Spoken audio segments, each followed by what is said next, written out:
Welcome to Bankless, where we explore the frontier of internet money and internet finance. This is how to get started, how to get better, how to front run the opportunity. This is Ryan Sean Adams. I'm here with David Hoffman, and we're here to help you become more bankless, guys. We have a fantastic episode with none other than Balaji, who is a pleasure to talk to. He's one of those people where I listen to every podcast I can that he is speaking. He's kind of like Vitalik in that category. And the premise of this episode is the rise of what he calls the network state. This is a cryptography empowered country. We're going to dig into this, but the tantalizing prospect is this. What if online communities could use crypto to form their own nations? Balaji says not only is this possible, it's actually the way forward for humanity. The network state as the successor to the nation state that we all live in today. So a few things to take out of this episode. Number one, the inflation, the wars, the protests, the populism we see. Balaji goes through the common denominator to all of these things. Number two, how a Discord community can launch a country. We go through an example for the Bankless nation, what that might look like in Balaji's framework. Number three, the One Commandment, Balaji says, for launching a network state, the thing you absolutely have to have.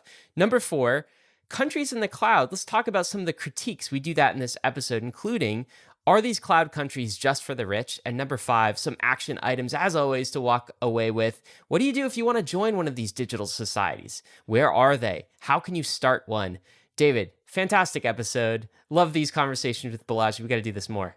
We had Balaji on back in November of 2020, which was really at the very beginning of his thinking around this like network state idea. And it's been lovely to see him fast forward almost 2 years later and just have seeing how much it's been refined or being like sharpened and being able to articulate much more with much more clarity. I really enjoyed that. And this is a concept that we are super aligned with Balaji on. This is the concept of blockchains or chains or tokens or online communities being enabled to produce currencies and then organize in other ways is something that has captured my attention as one of the early promising ideas that crypto can bring to the table. Is we can provide the structure for 10,000 nation states, but not states, just nations, to exist in the cloud and start to organize around new sets of ideals rather than just the geographic boundaries as to where humans and people tend to be living, but instead around ideals or values or shared goals, first in the cloud, but perhaps later also in real life. Ryan, if you were a part of a network state, what would be the shared value that you would want to be a part of? David, I'd have to say going bankless would be the shared value. I think decentralization. Perhaps we should create a bankless nation, if you will, right. Ryan. Sounds like a good idea. And we actually explored with Balaji how to do that. As I mentioned, the cool thing about this, of course, is crypto technology is at the bottom of this, the network state. So cryptocurrency, of course, but social smart contracts to enforce governance, crowdfunding, on-chain consensus. It's all here in Balaji's ideas. So we're going to dig right into this. There's some visuals that accompany this episode as well. So a lot. Good news, you can actually see the visuals on Spotify now. Spotify has partnered with Bankless to do video. So we're bringing Balaji to you in video format. You can get all those videos if you're subscribing via Spotify. Also on YouTube, catch it there. We're going to get right to our episode with Balaji, but before we do, we want to tell you about these fantastic tools for going bankless. MakerDAO is the OG DeFi protocol, the first DeFi protocol to ever exist, even before we called it DeFi. MakerDAO produces DAI, the industry's most battle-tested and resilient stablecoin. Using Maker, you don't need to sell your collateral if you need liquidity. Instead, you can spin up a Maker vault and use your collateral to mint DAI directly. With Maker, the power to mint new money is in your hands. And there's something new in the MakerDAO ecosystem. Every time a new Maker vault is opened, the owner can claim a POAP, which contributes funds to One Tree Planted, an organization with ongoing global reforestation efforts, creating a world where digital participation and the health of our environment can live side by side. Soon, Maker will be present on all chains and layer 2s, bringing the biggest and best DeFi credit facility to everywhere there is DeFi. Today, you can mint DAI on oasis.app, DeFi Saver, or other DeFi protocols that you use. So follow Maker on Twitter @MakerDAO and learn from the oldest and most resilient DAO in existence.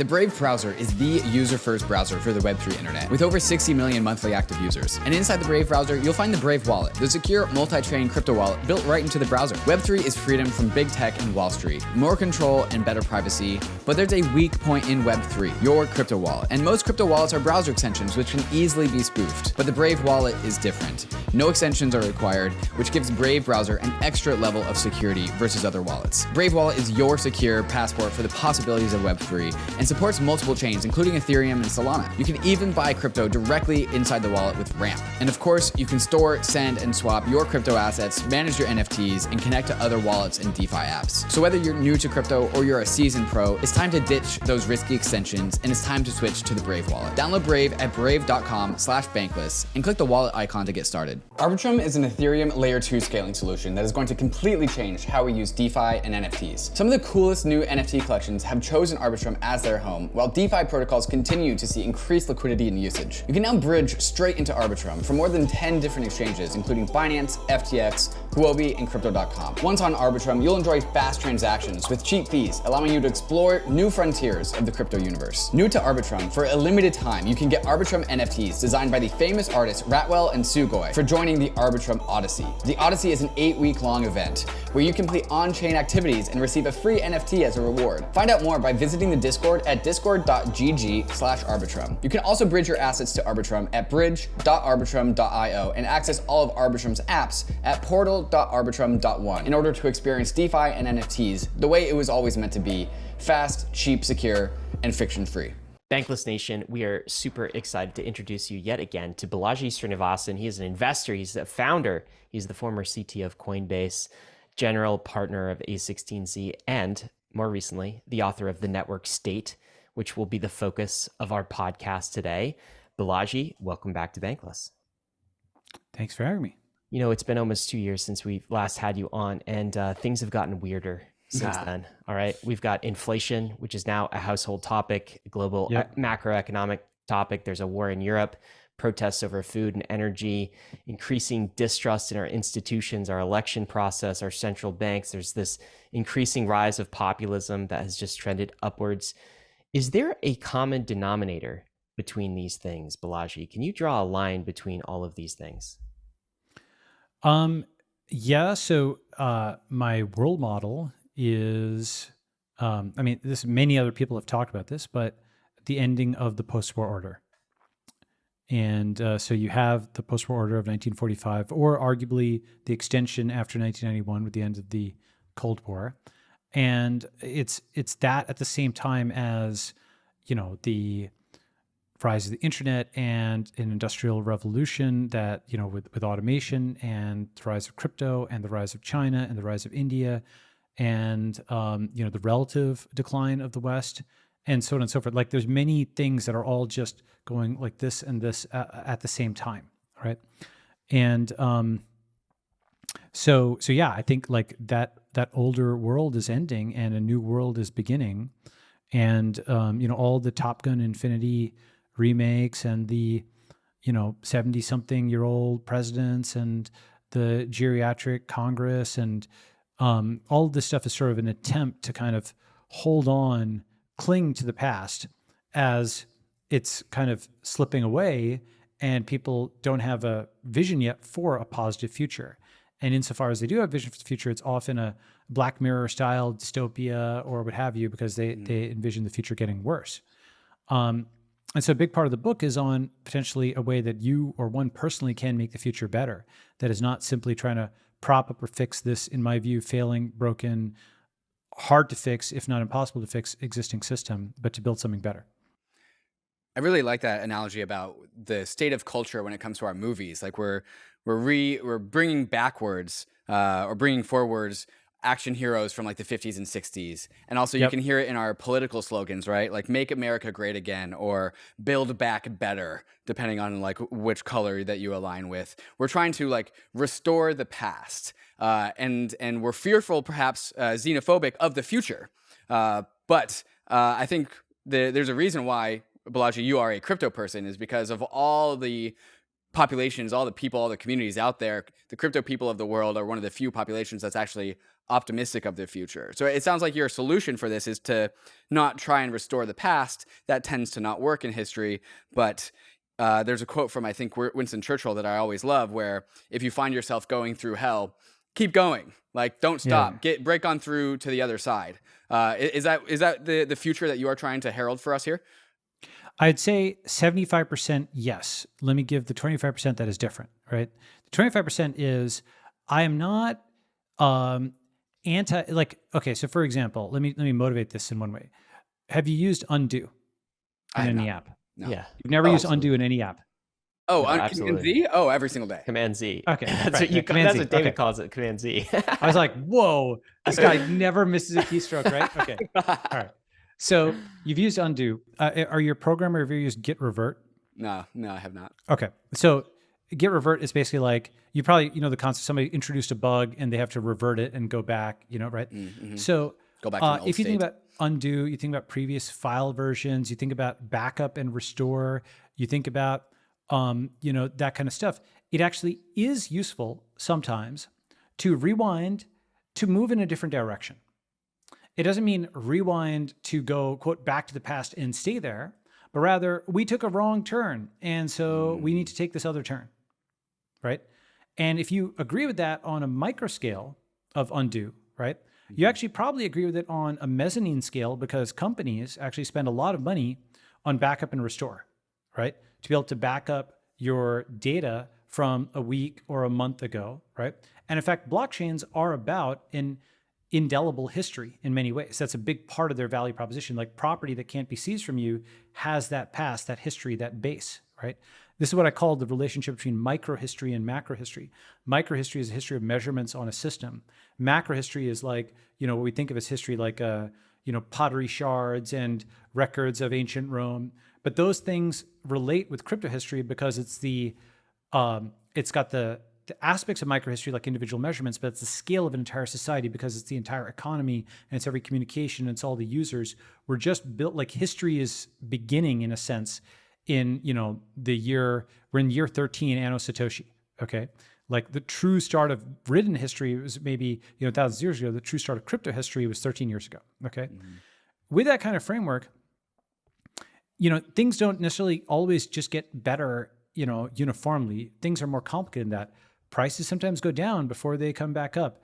You sometimes need to undo and go back. You don't make the exact right turn every time. We're not infallible. Because we're fallible, we need to have metrics that say when the past actually was better, to take a step back and then move forward in a different direction, right? And if you actually look at, for example, the Renaissance, right? That was inspired by antiquity, right? They rediscovered all these things from classical. They're like, whoa, those old guys did some amazing stuff. And then with that, they were able to push forward. They didn't have to reinvent the entire wheel. In a sense, one point I make in the book is, with physics, for example, we think of physics and science and so as being totally different from history. But there's actually a relationship. And what that is do you guys know any physics? Do you know any a little bit? Yeah. Definitely. Okay, basic. All right. So the equations of physics are written as like F equals ma, or more F equals dp dt, Maxwell's equations. Those actually are a distillation of lots and lots of experiments of essentially the history of all of these investigators. And rather than having all of their verbal stories and whatnot, rather than trying to reinvent the wheel and redo hundreds, thousands, maybe millions of man years of experimental work, you encode that in one equation, you move forward from there, right? So you take the lessons of experimental history, encode an equation, and that foundation stone allows us to get to Mars. Right. We don't realize that in science because it's like mathematical, but that mathematics did not just come out of nowhere. It came out of a distillation of all this past stuff. And in the same way, understanding like sort of the physics of human beings and how they collide into each other, and having some sense for history, it is possible, I think, to build better systems when you can benefit from the life experience of millions of other people and that distillation, just like you can from physical law. Let me pause there. So that's why I say I'm not a completely the past sucks kind of guy at all, actually. I'm definitely future oriented and whatnot, but as I gave some arguments for, I think it's useful to think about a rewind and then like a repositioning to move forward. Right. Yeah. This reminds me of Back to the Future 2 or 3, where they go into the wrong future and then they have to go back to the old future to go forward. And this is just, basic respect for the lessons that we've learned throughout history, right? And so humans, we experiment with things, we learn new things, we try and go forward in one direction, and then we learned that we were actually off base, so we have to rewind and go one step backwards to go back to our core foundations so we can go forward in like a new direction that we actually learned was better. Exactly. Progress is a vector. It's not just a scalar. They say it's not just that we're going forward or back. It is we could go forward, but on a different axis. We're just, we're moving to space as opposed to, another society might be all about the oceans, right? Another human society might have been like their number one thing is to figure out what's at the bottom of the ocean. Everybody was obsessed with that, and so on and so forth. You can imagine different vectors for what progress look like, right? Right. And this is something that we talk about on Bankless all the time. The American Constitution is a great piece of just like fundamental, what feels like political science, right? Definitely is political science. But the current manifestation of America feels misaligned with that basic foundation.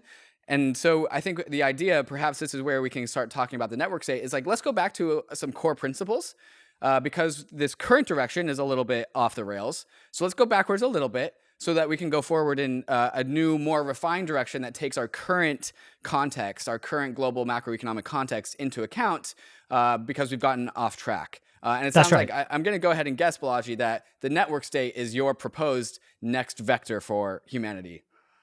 Well, it is a toolbox, not a manifesto, right? And so that's actually like a really important thing is, there's different ways of quote, decentralizing something, right?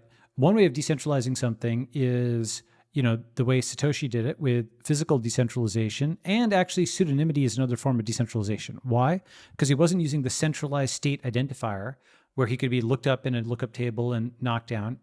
A pseudonym originates from a different source. It originated from his computer or whatever, so it wasn't connected to that main graph. Pseudonymity is actually also a form of decentralization in that sense, very important one. And he used various other kinds of techniques. But there's another kind of technique for decentralization, and that is like open sourcing everything, right? Obviously, Satoshi did open source it, but imagine if Satoshi had put out the concept of the blockchain and tried to get lots of folks to build implementations. That may or may not have worked, right? He may have had to do it first party, but that's an alternative approach to decentralization, right? And insofar as the network state is sort of like it's a toolbox where you don't have to agree with my problem statement or my solution statement. My problem statement is I think we're vectoring towards what I call American anarchy and Chinese control. My solution statement is I think that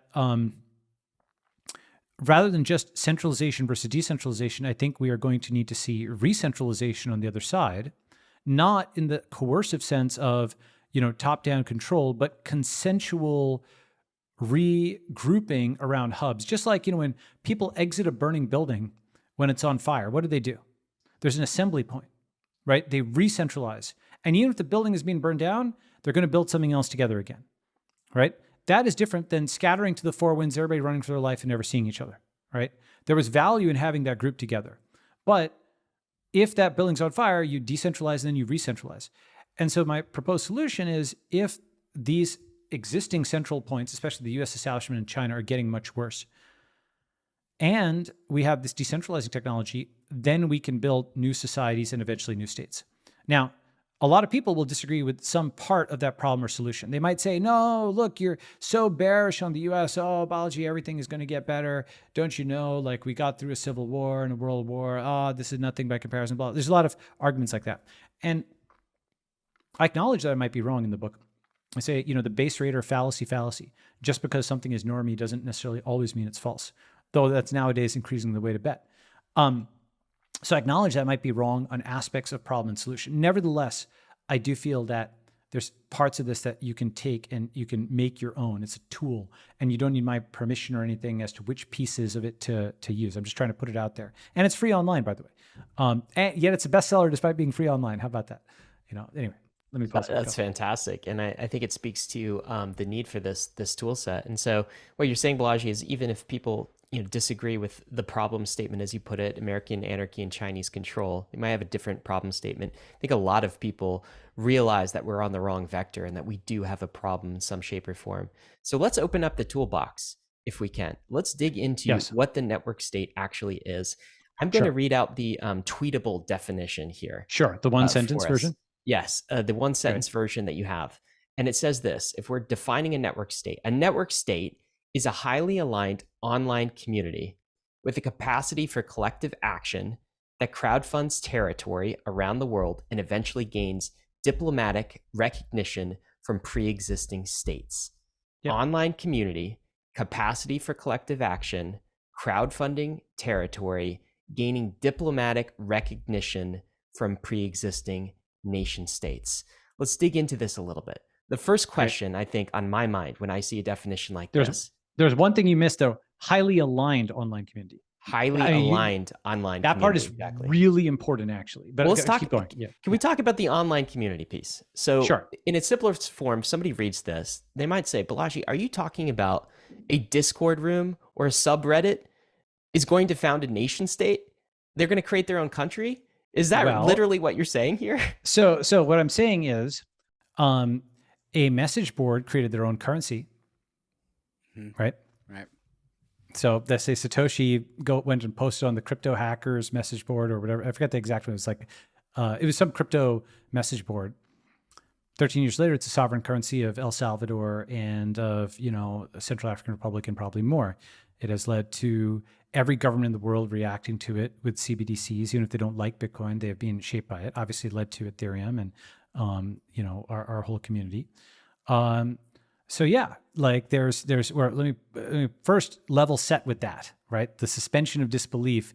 Even 10 years earlier, the concept of a kid who from a dorm room could build a 3 billion person communications network. We are, in a sense, in a time of miracles, though we don't realize that, or we take it for granted in some ways, right? That hyper growth, that insane growth from something extremely modest at the beginning is as possible. We've actually seen it. We've seen it multiple times. And so the thing about this is, that Margaret Mead saying, like, never doubt that a small committed group of people can change the world. Indeed, it's the only thing that ever has, right? All the, when you actually get into history and you realize all these nations, these countries that exist today did have founders, they were founded. And in fact, the founding fathers, you know how old they were? I mean, many of them, Alexander late 20s, early 30s, right? Yeah, 21. Some of them were 19. Yeah, some of them were quite young, right? Wow. So in the time and place, right, when the conditions were propitious, when there was a frontier and when, the man met the moment, it was possible to found new countries, right? In fact, it's done within a human lifetime, when the Soviet Union fell, there's Estonia and all these countries that were set up then. And in fact, the founding of Estonia ushered in this whole new age of governmental innovation. They're the most advanced technologically advanced state in Europe, right? So that's kind of just, I want to put that out there for some degree of suspension of disbelief. A, other human beings have started new countries. B, we've seen recently people have started new companies and new currencies within our lifetime, people we know. C, what that means then, if people argue against it, they say there's no path towards a change. It will never be changed. The current system is eternal and immortal, right? And this is actually implicitly the East Coast slogan, right? Oh, this time it's different, huh? Lol, right? And they'll say that. And what that's actually doing, by the way, it's quoting something out of context. This time it's different. It comes from some sort of pitch that didn't hold up. But of course, the opposite of this time is different means nothing ever changes. But something did change for BlackBerry or Blockbuster or Barnes & Noble. Something changed for them. The market changed and they're no longer, right? Mm-hmm. This time was different for them, right? So this time it can be different. Change does happen. It's not like, everything is constant for all time. So that just gives another approach on the problem, right? Now to the specifics. Basically, let's just start with the definition, the nation state itself. Do you guys know the difference between the nation and the state? Actually, I haven't thought about that deeply. It's actually really important. And I talk about this in the book. Is the nation more kind of the cultural human side of things, and sort of the state more the protocol, like the rules, the constitution, the law making? Yeah. Is that sort of the... Very close. That's right. So I mean, really, that's a good paraphrase. The nation, it comes from the same root word as natality, like common birth, common descent, like the Japanese nation. This is kind of a more old-fashioned way of talking about things, but you talk about this group that has common ancestry, culture, ethnicity, language, various characteristics, and then the state, almost like a tribe. It's a tribe, exactly. That's right. Okay, now you can see the overlap, right? Or perhaps so nation is like online community. Yeah, exactly. That's right. So you're there, all right? But the state is the administrative layer that this nation sets up. Okay. Now, there is a perennial argument that's actually very similar. So the argument over currency, as you probably are aware, is between the sort of, for lack of a better term, I'm going to call them the libertarian progressive models, okay, because it's approximate. The libertarian model is that people started producing, and then barter is how money arose, and it started with production, right? That is, a common model that you'll read in like various, libertarian texts, okay? The progressive model, like a David Graeber style model, says, oh, actually, no, that's a very independent kind of thing. Actually, money began with the state and with debts to each other, and that came first, and actually everybody's kind of downstream of that, right? And there is an interplay between these two views, okay? I lean towards the barter model, but I agree that there are aspects of, for example, money only arises when there are two people. It's inherently a social phenomenon as opposed to an individual phenomenon, despite as individualist as money is. It's like language, right? You have to communicate with folks. So in a similar way, there's an argument, just like there's an argument about how currency arose, there's an argument or how the state arose. What came first, the nation or the state, right? The people that gave rise to this administrative unit, or did the administrative unit create the people? At first, it seems totally obvious. Just like the libertarian model, it's like, well, how could you have the state come first? You have a people, it's a tribe, a primitive tribe or something, and then they start setting up some formal government and some laws or whatever, and, Code of Hammurabi, like, that's not a totally primitive tribe, but like a written set of laws, that's like a state, and a bunch of guys to enforce them, okay? How could the state come first? Well, when you look at nation formation, it's not quite that simple. For example, around the time of the French Revolution, most of the people in what we now think of as France did not actually speak French. They spoke various other dialects and languages. And it was the initial French-speaking group that invoked the sense of nationalism, built this powerful state that went and propagandized all of these people into speaking French and, basically imperializing them. Eric Hobsbawm talks about this. And similarly, if the thing we think of as Germany, that's a Bismarck creation. The thing we think of as Italy, that's a creation of Garibaldi, right? These are giant unifications where the state, in a sense, did create the nation of the people we think of as German or Italians or French, and who think of themselves as German or Italian or French, right? So there is an interesting feedback loop between the nation and the state. Even if I would argue the nation comes first, I agree that there is a ladder here, right? The state can create the nation and vice versa. Just like I agree that there is an interplay between the libertarian and progressive theories of money, okay? Now, why do I bring all this up? Well, it's of, I think, extreme importance to crypto people because if the question of the 2010s was, what is a currency? I think the question of the 2020s will be, what is a nation? Okay? What is a legitimate nation that is both deserving of and capable of some degree of self-determination? Okay? And we think of the question of what is a currency. Now you can rattle off the definition of a currency. You can rattle off, it's like medium exchange, store of value, unit of account. We've all seen that.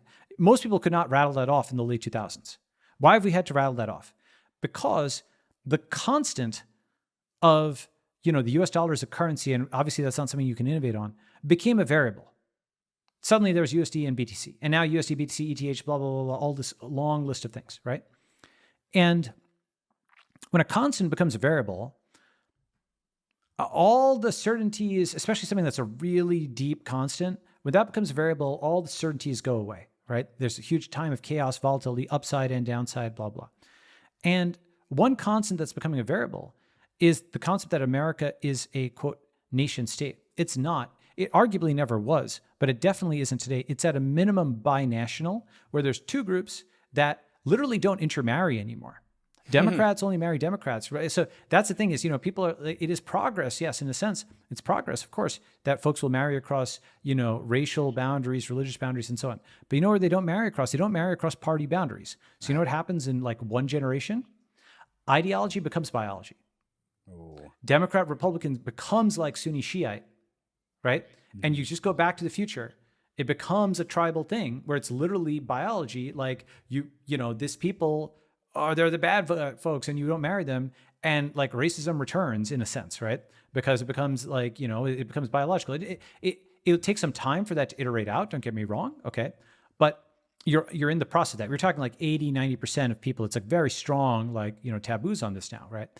So when you have a binational state, that's a recipe, either for a crackdown or for like a Yugoslavia, Bosnia type situation where you have a bunch of different nations that are angling for control of the state. That's a recipe for conflict. In fact, the entire concept of the nation state was the idea that each nation gets its own territory and its own laws so that each guy in a box or whatever, right? That's the ideal abstraction. That abstraction is actually not typically reached. Japan is the largest, probably single nation state out there. China or India are not really nation states, they're civilization states because there's many different ethnicities, especially within India. China is more monoethnic. You can argue the Han are like 90-something%, right? But they also do have lots of different ethnicities in there, lots of different regional tensions and stuff. But many other countries are really multinational states. And the opposite of a nation state in a different sense is the concept of the stateless nation. Okay, so can you name a stateless nation? You ever heard that term? A stateless nation. So this would be sort of a group of people, Palestinians, possibly. Okay, right. That's the most famous, right? But you could take, the Kurds. You could take the Catalonians. Some of the Armenians, the Basques, right? Mormons. These are folks. Mormons in Utah. Arguably, yeah. You could. They're certainly influential in the Utah government. But yes, you could. That would be something you could think of potentially as a stateless nation. And in fact, one way of thinking about the world is once you start actually really putting a magnifying glass on that word nation, right? You see some really interesting things. For example, the term multinational really should be like multi-state or multi-jurisdictional because it's not like this company is interfacing with, all these nations of people. It's not like doing a deal with the Catalonians and the Basques and so on. It's doing a deal with the Spanish government, right? So it's multi-state, multi-jurisdiction rather than multi-nation. The reason for this is, you also hear terms like national security or, it's a national matter. National has to mean all of us, right? When it's really, you might call it federal. It's a bit of a misnomer, right? Because it's this is the state using language to try to make the nation and the state the same, okay? Which I understand, it kind of helps with legitimacy, but it's also a stolen base. And another version of this, which is actually quite important, is the United Nations. Really, we should think of it as the selected states, because most nations are not in the United Nations. There might be like 600 legitimate nations in the world. The Kazakhstani president recently said, if all the nations of the world were able to get self-determination, nation in the sense of the Japanese nation, the Catalonians, if all the nations of the world were able to have self-determination, we'd have 600 countries in the UN, not 190-something. Right. Yeah, I think there would be a lot of African tribes that would be unaccounted for in a nation-state model.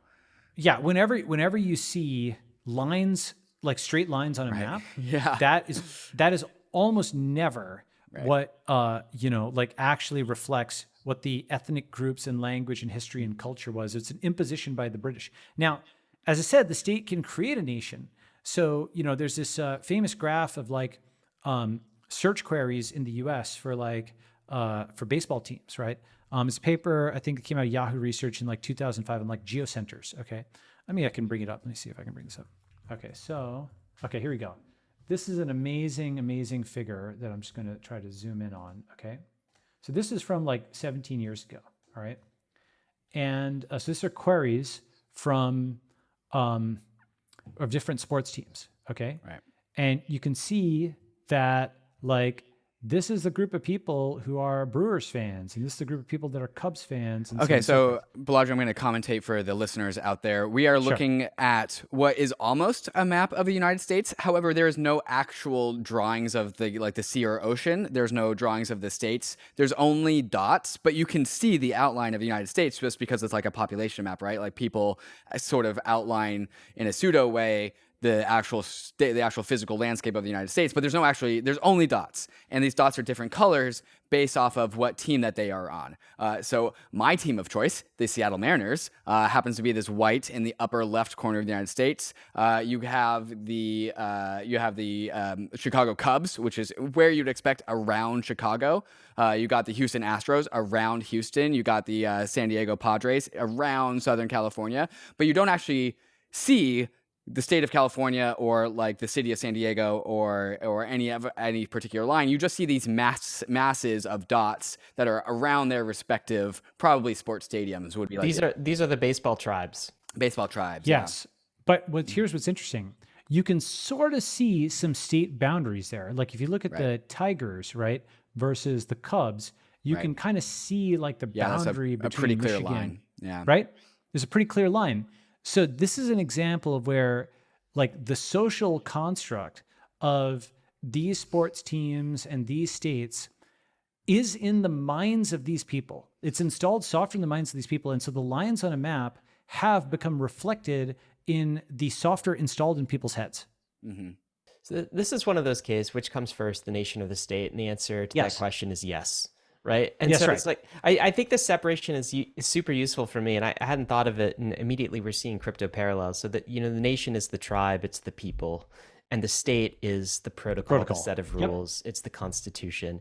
And so the parallel between online communities, which is kind of the root of the definition here, is we've had online communities online since the first early versions of the internet through chat rooms and message boards, right? So we've had the nation, we've had the tribe. We haven't yet had the state part of it, the protocols and rules. And maybe that's what Bitcoin brought, in year 0, 2009 here. And maybe that's the parallel here. But I still have a question about these online communities. And my question is this, Balaji. So like, why does an online community need a nation state type of apparatus to be recognized as a nation state? Why not a guild? Why not a DAO? Like, why do we need this state recognition piece of it?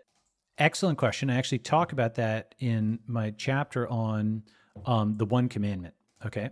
And so just to kind of explain this, the short version is not all startup societies need that, right? Many of them can deliver value as purely digital. Okay. Many of them can deliver value as having a physical presence without any diplomatic recognition. But some kinds of innovations or things you'll want to do require diplomatic recognition, right? So if you, scroll down a little bit here, go a little bit further.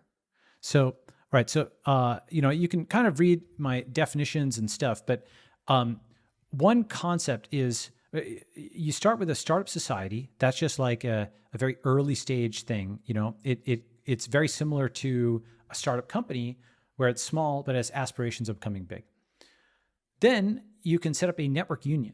That is, a online community that is capable of collective action. Like, for example, crowdfunding something or upvoting something or helping people promote a product or giving user feedback or something like that, right?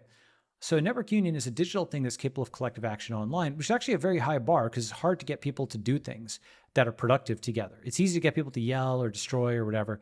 If you ask 100 people to burn down a building, they can do it. It's very easy. They parallelize that. It's embarrassingly parallel. If you ask 100 people to build a building, that's actually really hard. It's like 100 or 1,000x harder, right? You're not sure those 100 people could even do it or have the skill. So a network union, just getting to that alone, getting a digital community that's capable not of just canceling somebody online and everybody yelling at them in a disorganized way, but building something online like a Wikipedia or a Google Docs or a GitHub, repo. That's actually something where there's talent, there's skill, there's organization that's required. It's non-trivial to build a good network union. Once you've done that, the next step, if you want to do that, and not everything will need that, right? some things, as I give examples in the book, examples of purely digital network unions that do not need physical territory, like the cancel proof community, where you have a guild, exactly as we were talking about, let's say of designers. And 99% of the time, they're just designers trading back and forth designs, giving Figma tips, they're paying their subscription fees, whatever. 1% of the time, somebody's getting canceled and they come in and they say, hey, look, this is happening. And then the leader of the guild looks up the rule book and is like, okay, were you getting canceled for something legitimate or illegitimate? They actually have some rules process. They don't just blindly defend. Constitution. Yeah, exactly. And they're like, if X, then Y. They have a written law. So they aren't just reacting to it in the moment. They aren't just reacting to it, based on how much they like this guy. They actually have a set of rule of law, right? And that's like the point. Like the reason you have like written laws for murder is it's like, oh, this guy's a good guy, we'll let him off, or this guy's, a bad guy, let's really throw the book. Sometimes you have discretion, but really the concept of rule of law is it's applied uniformly to people as opposed to the mob just deciding randomly. That's not justice. Mob justice is never justice, right? So this is an example of something where you have a community of 1,000 people and maybe, you have to pay some fine if somebody said a bad word like, a decade ago, and that's it. And you're good in the community. There's forgiveness. There's a forgiveness process. Do you see what I'm saying? It's cancel proof culture. It's like restoration culture. That's something you could do digital only. Now, but Balaji, before we go too far, I'd actually like to kind of just back up and just like emphasize this one point before we start talking more concretely about like the future tribes, the future network states. Just to really drive the point home as to like if anyone is skeptical as like, oh, how is this Discord channel or how is my Telegram group going to turn into a physical country somewhere? And there are some parts of the crypto world that we're already seeing accept some of these outcomes or trajectories. There's this like meme in the crypto space that everything will have a token, right? Is it a protocol? It's going to have a token. Is it a protocol? It's going to have a DAO. There are some people who are also going as so far to say every single DeFi app, every single DeFi protocol will also have its own chain, will also have its own like layer 2 or layer 3 or app chain on Cosmos. And all of a sudden, not only do you have your own native currency, but you actually have your own like economy. And that economy, if it's its own chain, starts to actually collect, transaction fees, like taxes, if you will. And so like first we have this shared value, shared community that's coalescing around this token because everything's going to have a token. Then we can lean into that and be like, well, everything is actually going to be able to produce its own boundaries on its own, like layer 3 on top of ZK Sync or app chain on top of Cosmos, and then create its own literal protocol based off of the community that's around this currency. And so like these things seem to have like a set of believers who kind of think this outcome is a little bit inevitable for every single community that's out there. And so like now we're getting into examples of the uncancel community, uncancel, like the anti-cancel culture community. And what you were about to show on the screen is like the sugar-free keto culture community. Like yes. As soon as we figure out how to have tokens for each one of these things, it's not that many steps removed from some of the infrastructure that we are already talking about here on the show. So one thing though I do want to stress is I'm very big on this concept of the One Commandment in the book, which is a non-monetary thing, right? That's to say, I am very much about like, look, I'm pro-capitalist, obviously I'm pro-crypto, I'm pro-tokens, pro all that stuff, but I'm about them as a tool rather than a goal, right? Mm-hmm. And what I mean by that is a lot of Discords, because they start money first. And what happens? Lots of people are there for the free money when airdrop, right? Like, that is it good that folks, have some way to live? And so, sure, I'm not against people making money. The problem is when that comes first, everybody's there. They're not really united by anything, right? What you want to do is start with the kind of moral foundations first. Now, the moment I start talking about morality, people will basically be like, oh, that's weird, or, what are you, preacher, blah, blah. Let me see if I can motivate that. In Western society, you have folks who, when you say morality, they are very reticent. They will say, who am I to judge? I'm a fallible person. I can't really tell others how to live, et cetera. That's one reflex. The other reflex is when you get them on politics, this is how everybody should live. We ought to pass a law at gunpoint if necessary, screw them, tax them, blah, blah, blah. And so they go from 0 to infinity like this. Like, it's totally bipolar, right? oh, I'm so, I can't judge at all, to I judge everything and I will enforce it now, right? And in between that 0 and infinity, how about a 1, right? So that's what I call like a 1 commandment. I'm not saying to come up with your own religion and 10 commandments. And that's actually a really big deal to do. It's like a whole software infrastructure in its own way. It's a social order. But you could come up with 1 commandment. Okay. One way that you feel society is at large failing, that you are morally innovating on, that you think you have a better way of life, that people should live like this, that it's the single biggest problem, whether it's, you can think of it as obesity or as screen time or it's cancellation or it's guns or it's alcohol. Balaji, or it's, ours is banks. Bankless. Yours is banks. There you go, right? Okay, perfect. Okay, bankless. There you go. So once you have that 1 commandment, and it really should be reduced to like the smallest number of words, and almost in a guttural way I remove is. So rather than even saying banks are bad, I'd be like banks bad, right? Why say it like that? Because you're going to say it a zillion times, and it will need to sort of be laced into the community.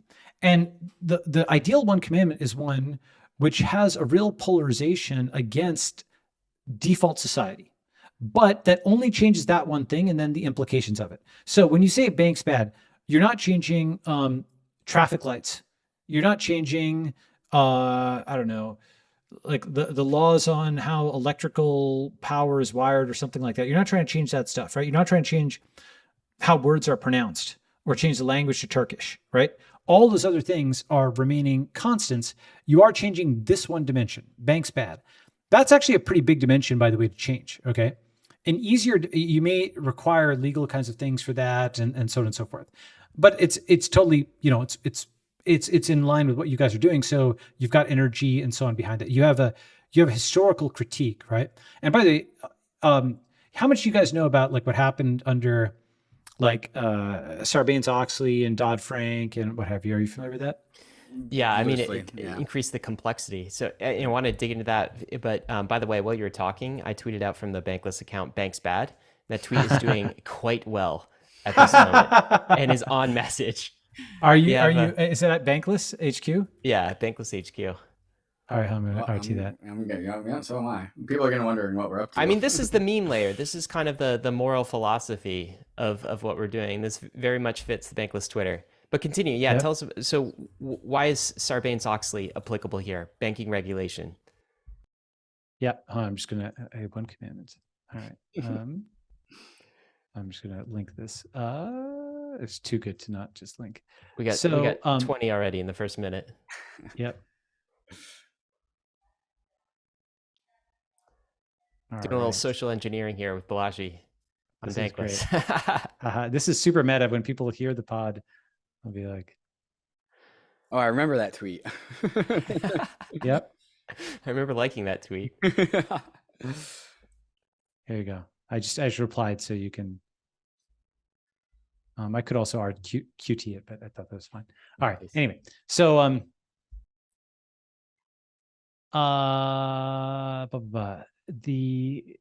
where are we? I just Do you want to get back to Sarbanes?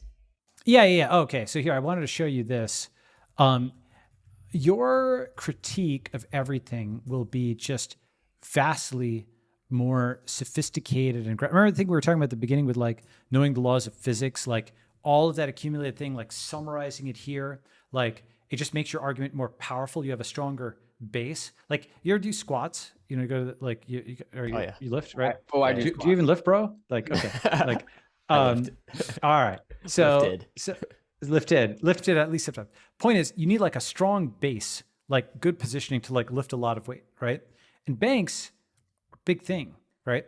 So I think you get a lot of leverage out of essentially writing the history of banks from a critical perspective, right? From a crypto critical perspective. Let me give you an example.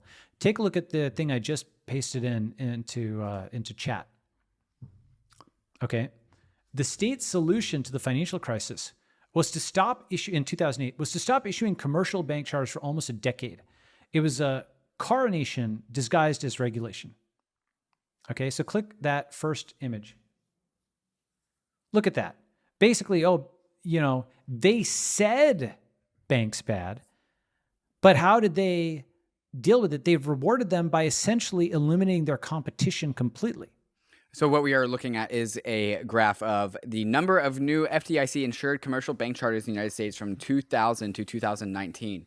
And right at 2008, 2009, the number of new FDIC-insured commercial banks, it's like it was 188 in 2000, it was 167 in 2005, it was 175 in 2007, basically drops to zero. Because like there was like a social distaste for banks, right? But what Balaji, the point you're making is that, okay, we have this distaste for banks, therefore we're just eliminating all future banks, making all current banks the new winners, the new incumbents. Exactly. That's right. And then, but fortunately we'd had the internet, and so we routed around that in two ways. So if you look at the next graph, fintech was a front end during this period. Even though you couldn't get a new bank charter, with fintech, people could build all these very amazing layers on top of this antiquated banking system, right? That's Stripe, that's Square, that's Mercury. There's all these guys, built things over the 2010s, Stripe and Square especially, right? And Coinbase and so on, right? But I'd say Stripe and Square are like classic, fintech unicorns, right? They're working on top of this antiquated, bank backend. And the reason it's so antiquated, imagine if like when you sent an email, okay, behind the scenes, it got printed out and delivered via Pony Express to the other side of the country, and it took 2 to 3 days to get there, and then it got scanned on the other side. And that is a pretty good analogy for fintech on top of the wire transfer system, like the legacy wire transfer system. It's like this Pony Express thing under the hood, and if you put unusual workloads on top of it, like Robinhood experience with the GameStop trading. If you put unusual loads on top of it, it will not make it, right? Okay, so fintech became the front end, and you go to the next one,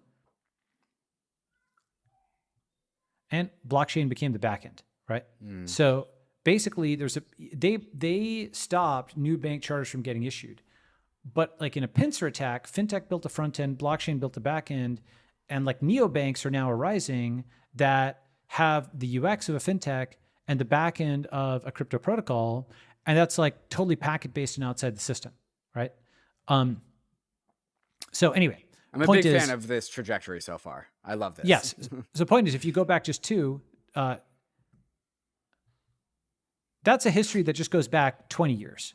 Mm-hmm. If you write the history of banks, I think you will find way more interesting nuggets there that deepen your critique of the system and also show why they were set up in that way in the first place, such that your proposed reforms, that's why you really want to go after banks, you have to become a counter historian.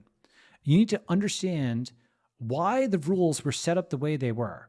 You need to understand their legitimating history better than the bankers and the regulators do themselves in order to quote it back to them chapter and verse, and to point out all the things they missed so that your V3 fixes not just the abuses of the American regulatory state, but the abuses they claim to prevent as well. And by the way, I don't think that's that difficult, because I feel like a lot of regulators and bankers have forgotten the first principles of why they were formed in the first place and what they're seeking to protect. This is the first commandment, right? So like for the bankless nation, the bankless community, it's not about all of the money you can earn in crypto. It's not wealth first. It's mission first. Yes. It's tribe first. It's nation first. That's what you see as the one commandment, and is essential for the formation of a network state. That's exactly right. And the thing is that, you sort of know this as an investor, by the way. You know that, you back missionaries over mercenaries, right? That missionaries who believe in the purpose, they don't quit, right? Mercenaries are just there for a paycheck. You see that with armies, right. Like nationalism of the French variety was actually, that was a left-wing ideology for a long time, before it's now associated with the right. But nationalism gave essentially everybody like an equity stake in the country, at least mentally. And so those nationalist armies felt they were fighting for something that they themselves belonged to as a citizen, and they often beat, the hired guns of a monarch, right? So one has to understand why monarchies were defeated by nationalism. Missionaries beat mercenaries almost always, right? Like nationalists beat usually soldiers of monarchs because they're more motivated. And so starting with that moral premise and attracting people on the base of that moral premise without any money, that's actually kind of what a startup is, by the way, right? A startup is, there's a potential, there's an equity stake, right? But fundamentally, people are there early on because they believe in the mission. You know, if you're doing a startup and you're recruiting people on the on the basis of a paycheck, of a higher paycheck or comparable paycheck to a Google or whatever, you're just not going to make it. NGMI, right? So it's a mistake to start money first as a motivator. Money should be removed as a constraint. Money can be, you do have to make the dollars and cents add up, absolutely, but it's a tool to achieve that purpose. So the one thing I would also do is I'd say, yeah, banks bad is really important, but you also need to say X is good. I mean, Ethereum is good. I'm sure you'd say that, right? Then you'd have derivations and things of that. Like, you know, once you agree, for example, that banks are bad, you might say self-sovereignty or self-custody is good. And you have all these derivations from that. And so that set of moral premises, the more you can get of those and get those explicit, I think it'll just make you really strong as a community, because you can now start doing tracking polls, for example, right? You know how you have uptime graphs? You ever seen those? Yeah. Right. So you do a tracking poll for your community and you ask, are banks bad? Yes, no. Is self-sovereignty, self-custody good? Whatever. You ask these questions and you will actually see numerically what percentage of your community agrees with you on these things over time. Now, why would anybody ever disagree? Well, I mean, let's say there's some huge hack or whatever, then maybe people's confidence in self-sovereignty declines. And then you have to bolster it again, or you have to flip on that perhaps. But a flip is a really big thing. It kind of means that, you know, your moral fiber is, you know, eroded. You've lost the peg in an important sense, right? You know, I'll show a provocative pair of graphs. Okay. Obviously, you know, the Terra USD thing when it lost the peg, right? Yeah. Good times. Good times. You know, I'm not involved in any of this stuff, but here, let me show you this curve, and then I'm going to show something else. So just take this image, right? You see it was flat, and then it just suddenly falls off a cliff. The thing that people were relying on a constant became a variable, right? That happened over a series of hours, but there's something that's kind of similar, and that is like the decline of religion in America. You know, you used to kind of be able to take for granted that people had this base of believing in Christianity or what have you. And you look at some of these graphs, like church membership among US adults now below 50%. And this graph looks like this graph. Just right? like the wobble before the complete collapse. Yes. And it's down like it was flat at like 77% for decades. And then, you know, dropped. And then now it's like down to like 47%. It's dropped like, you know, more points in a few years than it had in like decades before then. Right. Balaji, America kind of feels like it's been wobbling more and more and more ever since 2008. Yeah, but it's been accelerating, arguably. But yes, you can argue when it's. No, I'm saying it's definitely accelerating. Like the 2008 was the first wobble, and then we got back to stability for a while. But now, ever since 2016, it's been wobbly. Yeah, though the thing is that one thing that's useful is to take the long lens on certain things, and some of these trends started probably before you were born, like the Fed funds rate, right? I'm not sure if you've seen this. So this is like the interest rate, right? And the thing about this is, you see, so this is like the 1980s, and you see how this has just been declining with spikes back up, but decline, right? And then here's like the zero lower bound interest rate. And what is the long-term trend there? It is absolutely like a trend towards lower and lower and lower interest rates, right? They just keep stimulating the economy, and they try to let it recover, you know, and go back to normal, but it needs to be stimulated again and stimulated again. And like they juiced it to such an extent over here, and they hiked rates. They're probably going to be forced to print again. Okay, just looking at that long-term trend. And they'll print longer and harder than what happened in the 2010s. And that may result in like serious inflation. The point is, these wobbles began even before 2016. There's certain things that are in the system that like have gone back further, right? Other things like Social Security and stuff go back even further than that. So I'm not saying all these things are inevitable, but I'm saying that some of them, go back further. Point is, when you have something that was a constant that becomes variable, right? When it goes from the USD, of Terra as 1.0 to something much, much less than that very fast, or it goes even over decades, like everybody's a Christian, or you can basically assume 77% of Americans Christians are like less than 50%. The entire premise of society now changes. You have structures that were set up on a certain set of assumptions that, people just no longer agree. A small example, an important example, abolish the police. Okay. That's something where you might have had 99% support for that the police should exist, or 99.9, whatever, in the 90s, in the 2000s. That was not a political issue. Suddenly, for a time, that dropped to maybe double digits said the police should not exist. All right. That's a huge shift in society. Those people they have a fundamentally different conception of what society should be. You can argue whether that is a good or bad moral innovation. I think probably you're going to need some kind of police force of some kind. But it is certainly just those folks cannot really live in the same jurisdiction. They have a different view on what fundamental premises are. So that's why it's actually important to measure these kinds of things in a tracking poll and make sure your community has that strong moral fiber, which is the premises for all of your arguments as a content creator, right? If you enumerate all your moral premises, those are like the notes that you're using to generate your songs. Yeah, I just did a tweet reply as you were talking. Bank's bad, Bankless good. That is basically that. Bankless means you don't give up custody of your keys. You don't need to trust it. You are your bank. You're going bankless, and that is the guttural representation of our mission. But getting to this idea of the definition of a network state, we've got this aligned online community now that has a moral imperative and is creating some moral innovation. That mission piece is absolutely critical. Can we look at this graphic that you put together? Because I just want to make sure people get out of this podcast what being inside of a network state actually is. The day-to-day. Am I in a Discord room? Am I in a subreddit? No. How am I existing in a network state? So have 4 tiers, right? Startup society, network union, network archipelago, network state.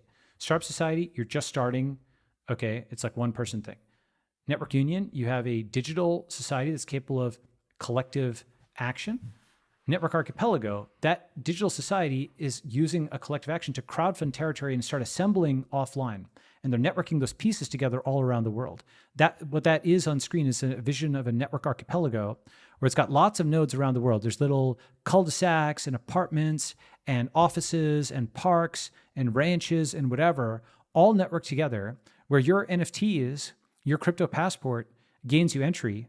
Maybe you have AR glasses and you can see the sigil of that community there.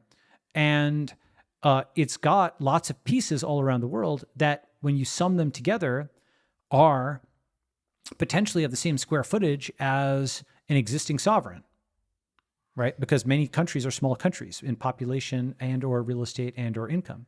So and that's a network archipelago. Is the structure of a network state something like global campuses, or is it supposed to be in one specific region in the long term? So the final version is a network state, and I define a network state as a network archipelago that attains diplomatic recognition from a sovereign. So you wouldn't start a network state, you'd end with it. Same like you don't say, I'm starting a public company. That's actually something where you sort of need diplomatic recognition from the government to say you're a public company. Do you see what I'm saying? You need some interface, you're getting on the public markets, right? Diplomatic recognition is this incredibly important step between crypto countries and fiat countries. It's as important as the interface between cryptocurrencies and fiat currencies, okay? And that's actually a really productive analogy. The crypto country to fiat country exchange is an important thing. Crypto passports and fiat passports will have some interplay, I think, over time. But coming back to this, basically the network state in one image, the important thing about this is what I'm describing there already kind of rough analogies, things that already exist, okay? Google offices around the world all have Google's logo, and your Google key card or whatever opens the door to all of them. And it's like a piece of Google, whether it's in Boston or Bangalore or Budapest, right? It's this archipelago of territory around the world. And the total footprint is probably quite substantial, especially if you add up all the data centers and so on. But it's only commercial real estate. It's only office space and data centers and stuff.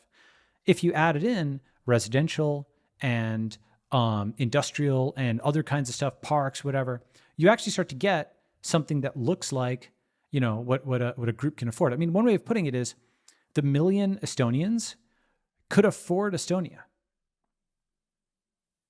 Right? What do you mean by that? Like the territory of Estonia is mostly held by Estonians. Okay. So 1 million people is actually a very large number of people. If they are all putting their morality and money behind something, it's just a massive force, right? Even 10,000 people is a lot of money and a lot of energy if they're all committed to something. 10,000 people on a straight arrow, right? Like, by the way, here is one proof of concept, okay? You know that you actually have a network union when, and this is like I shouldn't say you have it. You don't have a network union if you have a community that has 1,000 people and you can only get like 20 to like a tweet, right? A network union would get all 1,000 of them basically to first order would like that tweet. That's what you're doing is the community is becoming like almost like a military level organization, right? It does things together. You think about a union at a company. It's not something where like, oh yeah, some people can strike and so they enforce basically like discipline in terms of people are there to do something. It's, if you're on a football team, you don't like just show up for some games. You show up at the games, you show up every play and the coach is calling the plays, right?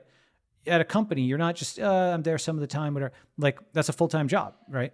So that is actually the level of priority it needs to get to be like a network union. You see, that's actually a pretty high bar. That's not just a Discord. There is a brand new staking feature in the Ledger Live app today. We all like staking the assets that we're bullish on, and now you can stake 7 different coins inside the Ledger Live app. Cosmos, Polkadot, Tron, Algorand, Tezos, Solana, and of course, Ethereum.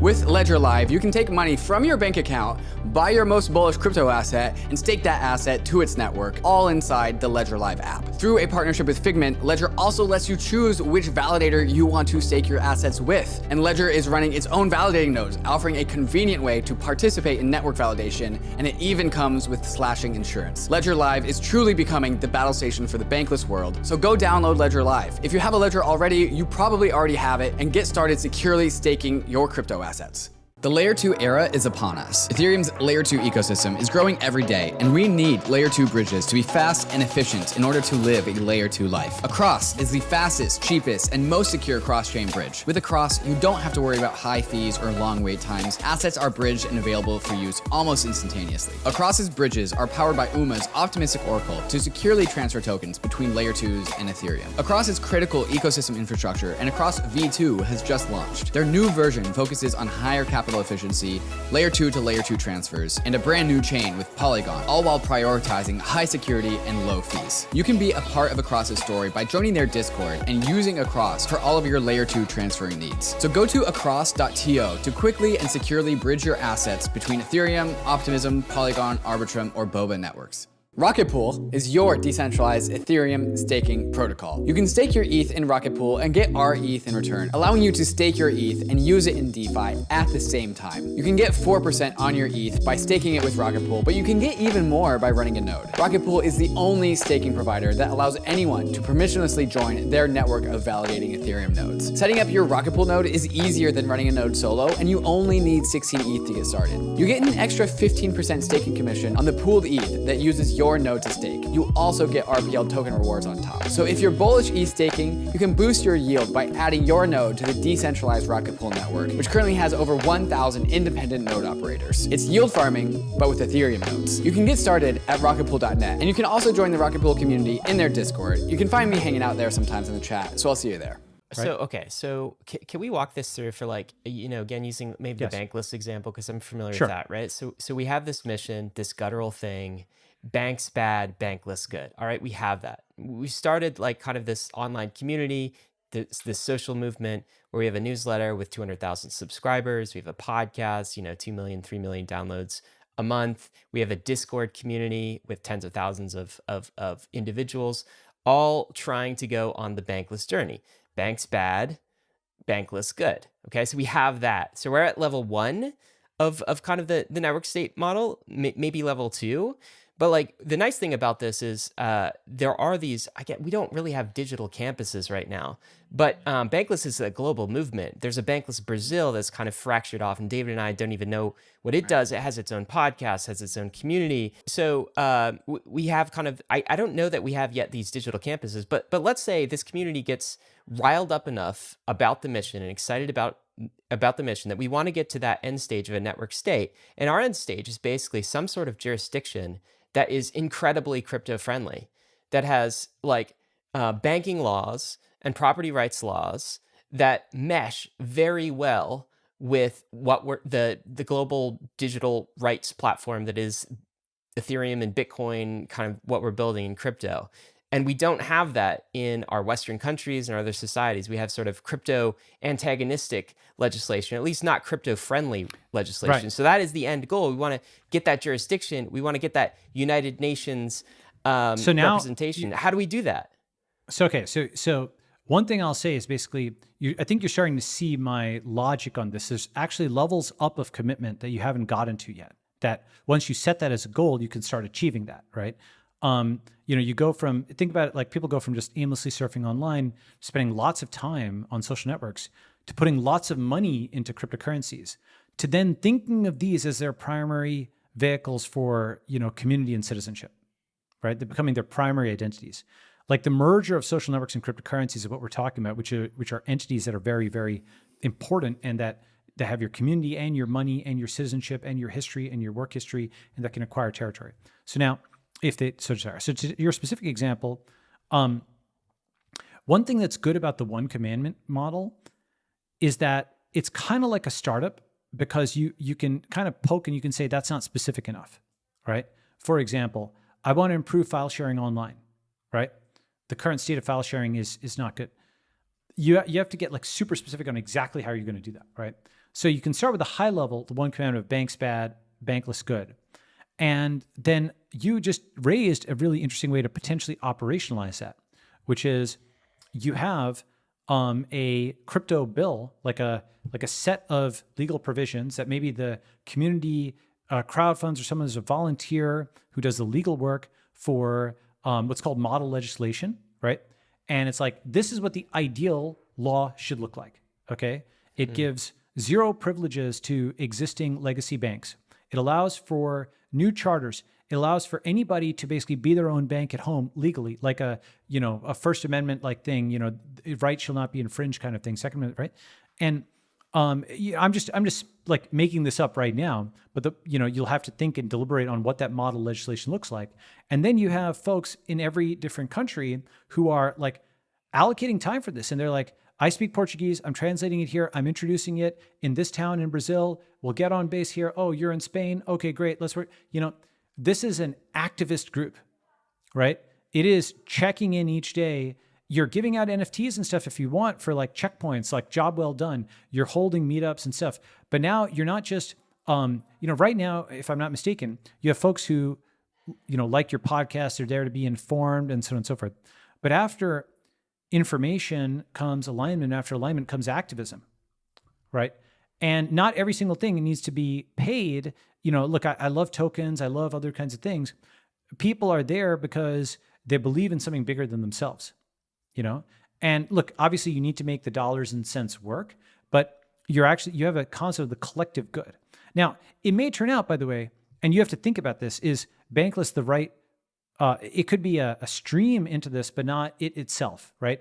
You want to put some thought into that One Commandment. You're right that you have something that's like that, but it may not be super specific enough. In the same way that, for example, Vitalik wrote for Bitcoin Magazine, and those people were aligned with his vision of Ethereum, but he had to actually go and do Ethereum and have, the 30% or 40% of Bitcoin people crowdfunded Ethereum with Bitcoin, if you remember that, right? And then like Ethereum almost like forked off from Bitcoin. This is where a model for Bankless is you stop at the online community, you stop at the DAO, or you stop at some level before a full network state. Yes, and even actually there's a level in between, which is a network archipelago. You might find it cool to have bankless embassies around the world, right? Or even something in between, which are like bankless meetups. You probably already have those, right? Those are like temporary pieces of a network archipelago. The cloud is like materializing on the land temporarily and then dissipating back into the cloud, right? That's a great visual, right? Yeah, this is really cool. So, okay, so what is the incentive, though? So, I mean, we talked about the collective good. That's clearly an incentive. But is there sort of a founder incentive as well? Or for like those who govern and work inside of the network state? Is there upside here? Or are you like Well, sure. deprioritizing the So economic upside? Well, so I think it's kind of like the left and right engines on a plane, right? You have to kind of balance. If you're over moneyed, you probably need to increase morality, and if you're over moralityed, then people need to eat, right? And so they're kind of like control sticks where you kind of need both, right? And I talk about this in the book. Like that's very roughly like left and right, and it's like cause and community and, like do it for this. And then, okay, like, let's be pragmatic and whatnot. But then you can get too self-interested over here. And then this is the group again, So you kind of need both of those control sticks. It's like, you imagine a car that you could only steer right or you could only steer left. The goal is the destination, not the direction. Actually, I talk about this. Do you hear my concept of the Westist? No. Tell us about that. So imagine somebody who they call themselves Westists because they like the idea of going west to California. I mean, okay, we're about these words. What's that? This is a big theme that we use on Bankless is going west. We're going into the frontier. We're exploring the unknown. It's dangerous, but we're also like looking for upside. Yes. And to be clear, what I'm about to say is not a critique of that at all. I believe in that also, going to the frontier and so on. But in my hypothetical example of Westist, which is not where you guys are, but in the hypothetical example, a Westist would define themselves by, okay, we're going west, right? And then they end up in California. And then what happens is there's a schism in the movement. Why? Because some subgroup says, what, are you guys wimps? Are you Eastist cucks? We need to keep going west, right? We got to go into the Pacific. That's west. Right. What, you're an Eastist now, right? And so they just go into the Pacific Ocean. Right. And that is when like ideology and direction is taken as being prime over destination. Right? And, that seems like a caricature example, but you can see how that applies to so many ideological movements we online. definitely have that in Bankless, right? You're not bankless enough. Do you still have a bank account, David and Ryan? Right. Or yeah. like I thought you were bankless. Exactly. Yeah, decentralized. Right. And I'm like, I got to pay bills. Like I want to, I have a family. I have more, like there's things in the real world I still have to do. I want to be more bankless.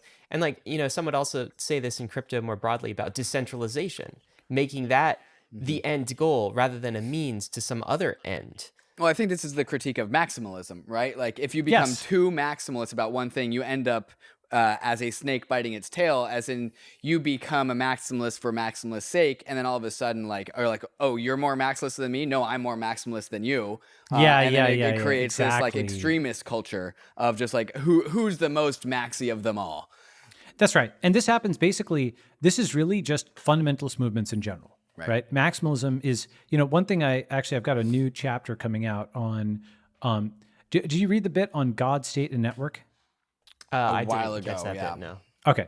So the concept is like, there's this concept of a Leviathan from Hobbes, okay, as the most powerful force. This is a big Bankless thing. Yeah. And so it generalizes the idea of God. Right. So God, for some people, God is the most powerful force, the prime mover and so on. For some people, it's not God, it's the state. It's the U.S. military. It is the police. They don't believe in God, but they believe in the state. Okay. The state exists. The police authority. Okay. And then for yet another group of people, that most powerful force is the network.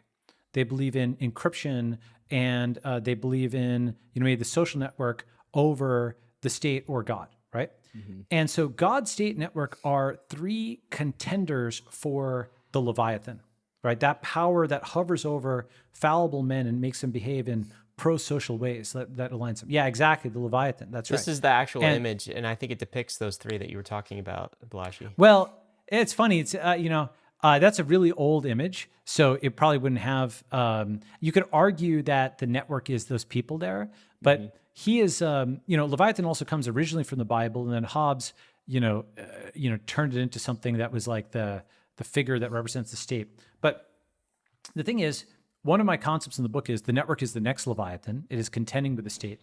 And you can do some really fun stuff with this where you say God, state, and network are not just pure forms. You can do mixes. So for example, God plus the state, that is like the 1950s US, where people fought what? For God and country, right? That was like the Marine Corps, for God and country, right? So it's God plus the state.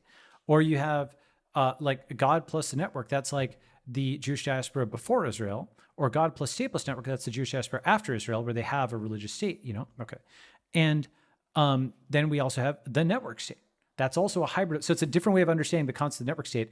I get there in several, I think it's a very fun term because you can define it in several different ways as the fusion of these two leviathans, right? The network and the state are colliding with each other, Bitcoin versus the government trying to seize it. And so building a state which leans into the network is that concept of like re-centralization rather than just decentralization of the network and the centralization of the state. The network state is the re-centralization.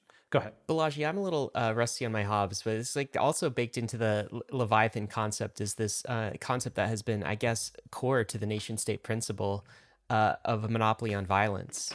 And this is why the Leviathan is holding a sword. This is why the Leviathan in the picture was holding a sword. And of course, yes. Crypto is very much a nonviolent movement, but there are these world coordination problems, right? Like we can't have slaughter bots going out in the wild or like bioweapons, right? Some network state comes up with this incredible bioweapon and it just doesn't just affect the network state, it affects the entire world. And so how do we rein that in? Ultimately, the sword, the monopoly on violence. What is the role for violence in the network Great state question. as a settlement layer, if you will? Extremely good question. And the thing about this is, just to preface it, like I want to just identify a certain catch-22. If you don't discuss violence and war and so on in this, then people will say, oh, you're hopelessly naive, pie in the sky, et cetera, et cetera. If you do discuss it in exacting detail, they're like, this guy's like a tech warlord. Oh my God, right? Yeah, I can see that. He wants to drone, right? So there's a bit of a catch-22 there. So I just want to first identify that, right? And then propose a kind of a somewhat different framing on the thing, which is the way we think about the military and force and so on, it just changes completely online. Okay, it's as different as imagine firing a gun underwater. It just doesn't work, right? And like all the tanks and the planes and the nukes and stuff, they don't work in the cloud in the same way. They don't work on the internet, right? You cannot just hit a button and bomb Bitcoin or Ethereum. You'd have to bomb, if you go back to the network state image. So think about something like this. One of the things that I took from Bitcoin and Ethereum was the concept of physical decentralization as a core part, because the internet makes it possible to network enclaves. Little pieces of territory before the internet that were all spread out around the world were not that valuable. Like if you had a little drip here and a little drip here, but now they are valuable because you can network them together. Right. And it's almost like, just somebody who's in Hawaii thinking of themselves as part of the US, someone who's a town over here thinks of themselves as part of the same, network over here, right? Okay, so when you've got something like this that's physically decentralized, think about just logistically what it would mean to bomb something like that. First, you'd have to find all the nodes.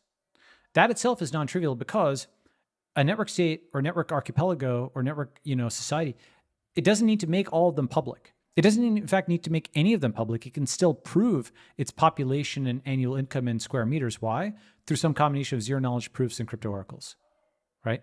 So it can prove how big it is while proving only that, and you can put that proof. You'll still have to trust the crypto oracles, or you'll have to more generally some trust model for the crypto oracles, meaning you have some probability that this particular crypto oracle is misreporting, and you've got some independent check.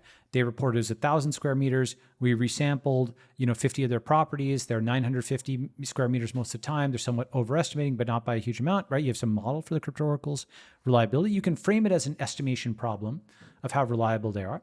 The point being that this society does not need to give away its entire position, okay? It can be something that is new, a secret state, an encrypted state,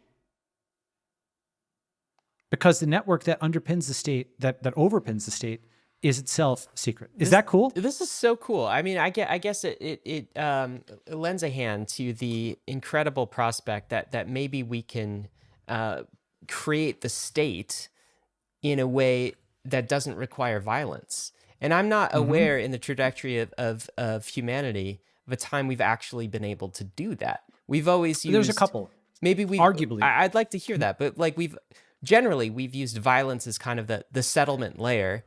Yeah. And what's interesting about crypto is we have created this property rights system in Bitcoin, Ethereum, and others that can settle disputes, can settle one asset goes to the another place, can enforce property rights without violence. And so while it does seem a little pie in the sky, and I'm skeptical that the network state will lead to less violence in the world, at the same time, we see the examples of Ethereum and Bitcoin, which are a property rights system that is enforced in nonviolent ways, and maybe that is a hopeful prospect that we can actually achieve this. But comment on this. Just as we were talking about the banking layer needing a foundation to stand on, if we want to make network states that are nonviolent at their core, they need to have this nonviolent foundation to stand on. And Bitcoin and Ethereum, they have their own armies, if you will. It's the proof of work miners for Bitcoin, and in the future, very soon, the stakers for Ethereum. Offering, and Ryan, if you want to share the Leviathan picture that I sent you, this is an art, and Balaji, this is why like you and I have thought a lot about this. And this is a Leviathan picture that I put together forever ago to illustrate the Bankless DAO, and I've edited out, I photoshopped out the sword, and I've replaced it with the bank token, as in it's an incentive only structure. As in, there is no like physical enforcement by the DAO. There is only an incentive structure. Now, this might change when we actually instantiate the Bankless DAO somewhere physically in the world.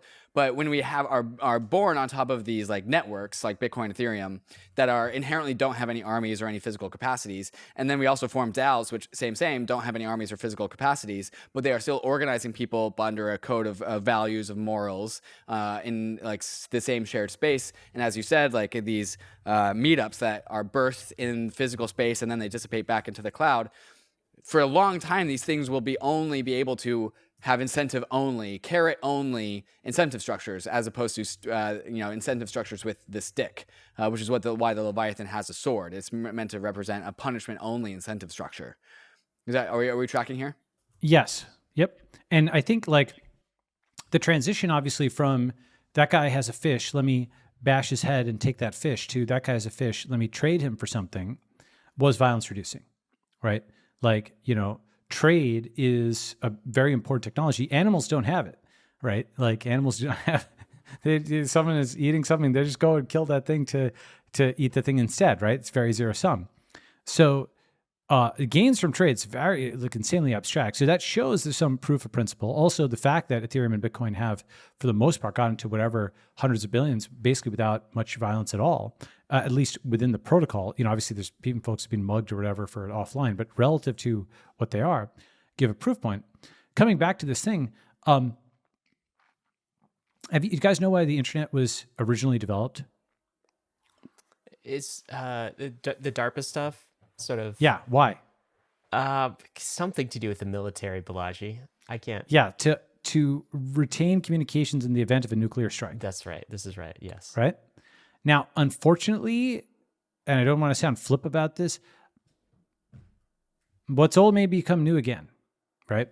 Because like there's more probability, I think, of a nuclear exchange than, we're flirting with that. Right. When you're talking about like Russia and China and hot wars and crazy things happening, you're just rolling the dice on something that you don't want to roll the dice on. And the people who set up this whole system of deterrence and whatnot are now long since gone. And a lot of people have inherited and have fingers on a button that they could never have built in the first place. Right. So the thing is that if you look at that map, can you nuke a network state or a network archipelago or a startup society? It's actually pretty hard to do. You see, that's the thing, is imagine a gun that didn't have targeting, right? If you pulled, it might shoot, the guy next to you rather than the guy in front of you. That's not a good weapon, right?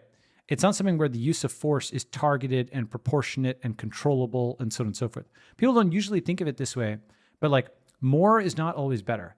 For example, the Soviets had something called the Tsar Bomba. It was this gigantic nuclear weapon. It could have like blown up all of, Western Europe or something like that. But it wasn't useful as a political tool because their goal was basically to convert people to communism, not genocide them. Maybe after they convert them to communism, then they genocide them. Okay, but they weren't admitting it like that. They thought they were going and doing a good thing, comrade, right? And moreover, on the other side, if you just nuke something and it's all glass, then what's like there's nothing there to conquer. You basically want to use the minimum amount of force to capture that territory and stop them from fighting you back, and then return to trade and peace. And so the concept that like guns and bombs and stuff are political weapons, where you basically punch somebody and you're like, yield, and they don't yield, punch, yield, right? Like you're hitting them to get them to get the fight to stop, basically, right? Unconditional surrender or conditional surrender or whatever it is. You have conditions, and punch, negotiate, punch, negotiate, right? That's basically what conflict is. That's why people say war is politics by other means. Punch, okay, the leverage has shifted, and now you get punched back. Okay, the leverage has shifted back the other way. Okay, so all of those tools that people think of as tools for coercing the other side offline, basically they all have to be completely reinvented online. It's like firing a gun underwater, right? This stuff just doesn't work online. Like you can't nuke online. You can't send Apache helicopters online. If a concrete example, if your wallet is stolen, physical wallet in front of a police station, a police person can, in theory, run after them, grab them, bring them back. If your cryptocurrency is stolen, that police person has zero. What are they going to do? Like launch some Interpol thing to track down some person in Turkey or like Moldova or the UK that stole the money? The physical force doesn't work in the same way. It does. It strikes me that the physical force doesn't work. There could still be wars and conflicts, but it's also striking that these might be digital. These might be black hats and hackers and coercion to have a core dev flip and inject some malicious code into a major patch or something like this. That's right. So it looks actually like what we have now, which is social war and financial war with. This is all happening in the cloud, and occasionally gets printed out into the physical world with assassinations and drone strikes and riots and bombings and so on and so forth. I'm not saying that like large scale wars like Russia, Ukraine, like never happen. Not at all. In fact, I actually think we haven't talked about China that much, but one of my projections for the future is a centralized East and a decentralized West. China and India are at different stages in their civilizational life cycle. This is something the Sovereign Individual, I think, is not like, I think Sovereign Individual is a good book, but it's not a global book. The counter-decentralization, I think, is going to triumph in China, probably, at least over the medium term. And the counter-decentralization, just like the Reformation, the counter-Reformation, like Protestants and then Catholics didn't just accept that Protestantism was going to sweep. They had a counter-Reformation against it. Similarly, we have the decentralization and the counter-decentralization. And the counter-decentralization, I think, wins in China, but it loses in the US. And that's how you get Chinese control, American anarchy. But the thing is that means that like the large army is probably, it's possible that for some period of time, the largest army in the world is China's drone armada, which you just don't want to see that black cloud crossing the horizon. Wow. Okay. That I don't know if you've seen their factories and stuff like cranking out this, I followed this, unfortunately. Unfortunately is a key word there. It's terrifying. Yeah. Well, the thing is also that stuff goes down. It doesn't just scale up, it scales down. It scales down into like assassination robots and other types of stuff, right? And so, very few, when you start thinking about that stuff, then you're like, okay, digital defense, the security starts in part with obscurity. It's not all of it, but stealth is important in war. That's why you have a B-2 stealth bomber and so on. That's why don't disclose location. That's why I use pseudonyms online. That's why I have a secret state, an encrypted state, a distributed state. That's why, actually masks in public, it's actually good that they exist, right? Basically, that saying like the internet is an untrusted environment. Yeah. Have you heard that before, the untrusted network? So, it's complicated, but basically treating your startup society as the high trust zone and then zones outside that as potentially badlands, I think will be common in some regions of the world. It already is, okay? But I think more common in some regions, and in other regions there'll be surveillance. And we want to build kind of that third region, which is the sort of liberal free society you have today where people can walk around without a mask and without like their shotgun and whatever, but also without the surveillance drone of hovering overhead. So rather than American anarchy or Chinese control, can we preserve this sort of, pretty decent life that we have now? I think or not just preserve it, but build a better one. That is the hope, and that's certainly the hope of crypto. I want to get to one other criticism that's maybe of this idea that's maybe more near term, and that is the idea of like, Balaji, but what about everyone who is not wealthy? Okay, in the short run, what you're talking about maybe to someone's ears comes off as like, oh cool, the crypto bros, they want to go create another nation state, and it's going to be like another Bored Ape yacht, and only the cool kids can come. And, it's just for the wealthy sort of tech elites of the world. It's not going to help the average individual citizen in an emerging country. What do you say to this criticism? So I reject this one completely. And let me kind of go root and branch on that, right? So the first observation is America isn't just a nation of immigrants. It's a nation of emigrants, right? Meaning something like 90% or so of the U.S. left. They left Poland, they left India, they left Vietnam, they left Mexico, they left wherever to come to the US. And in their leaving, they weren't necessarily rich. In fact, many of them were not rich, right? They were actually folks who were locked out of their existing political system, and that's why they left. In fact, the whole concept of, quote, the rich and the poor is actually too simple, because a good way of thinking about it, Peter Turchin talks about this, is there's the masses, there's the elite, and then there's a counter elite. And the counter elite, for example, of San Francisco, the tech folks lost. Because they lost to the political elite, they had to leave. That is and the political elite are pretty darn rich. If you go and look at the political elite of San Francisco, they're quite wealthy, but they're not just wealthy, they're powerful, they're politically powerful. So the folks who are leaving are not the rich, they're the politically poor. Okay? They're the politically powerless, because if they had political power, why would they leave? They would just transform the society as they saw fit, right? So once you add that other axis where there's a significant power deficit, and one way to take this to like extremists, was Stalin rich? It kind of breaks the scale, right? Stalin was powerful. Was he he could command anything in the USSR. He could basically like hit a button and get root on any tank or whatever that he wanted. People waited on him hand and foot, but he didn't carry cash to pay for things. He just seized things. He had power, but not money. That's the extremist example of showing that political power is not the same as money. And in fact, if you were some poor, wealthy guy in the Soviet Union, Stalin would liquidate. He was definitely more powerful than you. You'd leave. You'd be a kulak. You'd be denounced as, quote, wealthy. And so the whole thing about, the wealthy, blah, blah, is meant to, I think, usually obfuscate who has political power. And the political elite versus the tech elite or mercantile elite, that is this eternal sort of dance, right? And that's the dance in I think that's coming up, that's already ongoing between the cloud and the land, right? So that's kind of one or a couple of major reframes. The first is that if the U.S. is a nation of immigrants, it's also a nation of emigrants. And that means the most American thing in the world is to leave your home and search for a better life. So probably that person who's saying this, you ask them whether they would denounce their ancestors and where they betrayed, they were super rich to leave Poland or Germany or Vietnam or South America or Mexico or India. Were they super rich? No, they were not, right? They left because they lacked political power in some key way. Sometimes that was, literally fleeing like genocide or war or revolution. Sometimes it was just searching for economic opportunity, but they didn't have the political power to drive that at home. Okay, so that's one. Number two is, even if it's only a small group of people that leaves, the frontier shows reform for everybody else. Only a small percentage came to the United States, and that had so many reforms, so many new things that the world benefited from, right? Only a small percentage of people left to go and join Google. That created all this good stuff for a time for the whole world, even if it's become evil now. And so the percentages don't necessarily matter so much as the example to show on a new, bit of terrain that you can do better than the old society.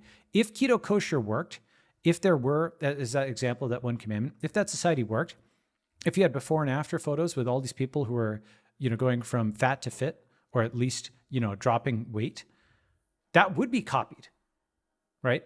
You're actually doing something for the common good by shouldering the risk as this startup society, figuring out all the bugs and setting an example for the rest of the world in a consensual way, 100% consensual. It's 100% democracy, not 51%. 51% democracy is 49% dictatorship. The 51% is basically dictating to the 49%. Whereas in a startup society, everybody's chosen to be there. Everybody builds that example, and then anybody else can adopt that example should they see fit.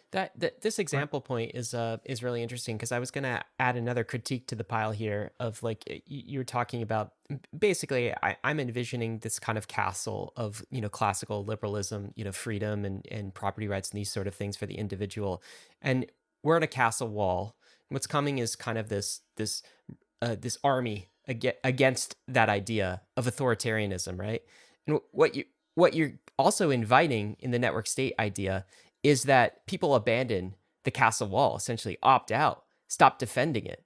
And, like, the question here is, or the criticism here is, Balaji, we can't, if all of the good people leave, all the people with strong convictions, strong values about these Western ideas of democratic representation, if they leave for the network state, then the existing democratic nation state, the West, as it were, will erode even faster. And what is the argument to that? Is it leave them in is the it still hands the of nuclear example? bombs? Yeah, but there's a sleight of hand there, right? The most important word there in that thing was all. All? You know how hard it is to get people to move? It's not even going to be close to all. It's like a tiny, tiny, tiny fraction of people that will do this. I'd be extremely, I think think about it, it'd be incredibly impressive to have a 1 million person network state, which is not even close to all. That's like less than 1/1000th of the world population by like 2030. That'd be insanely impressive, right? So the concept of, Balaji, your concept is so ridiculously persuasive that everybody is going to drop everything and do it right. It's not going to happen, right? It's going to be something that I think there are some good concepts there, but we will see, like gradual exit. Now, with that said, after critiquing all, let me try to steelman it and give, a different thing, which is they're like, well, if everybody leaves, who is there to maintain? Well, who's there to maintain BlackBerry? Who's there to maintain Barnes & Noble? Who's there to maintain Blockbuster? Some old institutions should pass such that others can be born, right? And, who's there to maintain, I don't know, the place, the town where the, Puritans left in England, right? Ain't there, right? Just, basically, but the thing is, and this is crucial, what I'm trying to set up in the book is something where the new societies are better than the ones that were left. They are attracting people because they are better. Everybody, there's a continuous vote of confidence in these societies because people are staying there and not leaving, right? It is a continuous plebiscite. And it's not just on a 2 or 4 year election cycle. It's not with politicians who have non-binding campaign promises. This is the most binding campaign promise of all. You know why? When that president of a startup society advertises their startup society as what it is, and you come there, and if it doesn't match, you leave, right? By contrast, you have no recourse when a politician scams you out of a vote.